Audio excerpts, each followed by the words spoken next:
Family, this is Michael. We just had an amazing heads up session on Zeal for God. That was literally the title, Zeal for God. And I'm just going to give you guys some of the takeaways that we had from that Bible study session. So I'm going to start in John 2, verses 13 to 17. And then I'm going to try and cross-reference that with Psalm 119, verse 139, just to kind of give you guys an idea of what biblical zeal looks like. And then hopefully I can end it with, a key. To try and help us grow in our zeal for God. So that's going to be the aim of this video.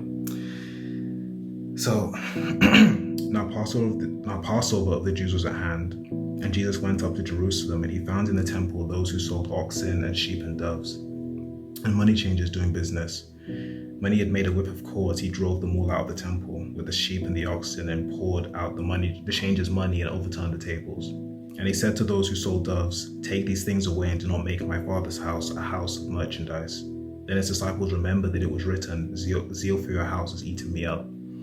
So obviously, I'm just going to go straight into it. This is the perfect example of zeal, because we see it in the person of Jesus Christ, the God-man himself. And you can see, the indignation in him when he sees tax collectors in the house of God. Why? Because this is sin. It's contrary to the will of God. They're taking advantage of the fact that it's the house of God and using that for their own shameful gain. And that caused wrathful indignation. It caused great anger, and it completely consumed him, because I think this is one key that you're going to see, especially with the other verse I'm about to read, is that everything in that person, what zeal is in effect, is everything in that person, their affections, their desires, the way they think, everything is all directed towards one thing, one center point.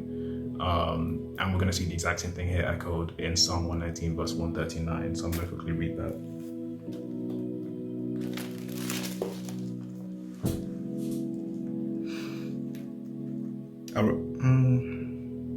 Okay. Verse 139. My zeal has consumed me because my enemies have forgotten your words. So we see a similar thing here. Now there are people again who are moving contrary to the word of God, and this causes wrathful indignation to build up within David when he sees that there are people that don't follow the will of God. They decide to go the other way.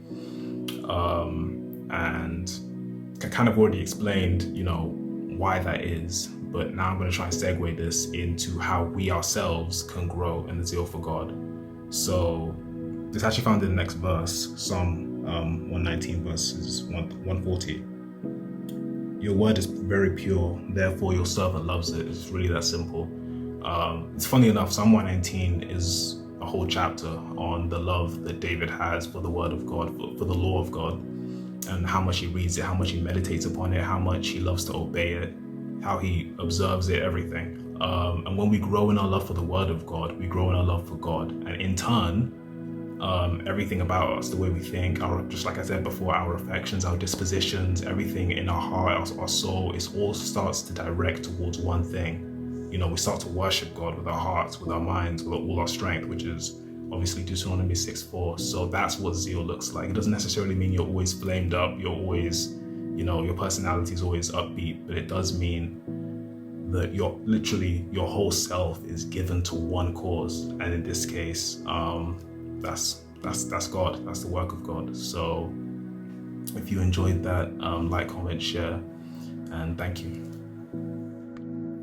Hey, I hope you've been blessed by what you've heard today. And if you have, I'd love to encourage you to partner with us here at OGGM as a monthly giver.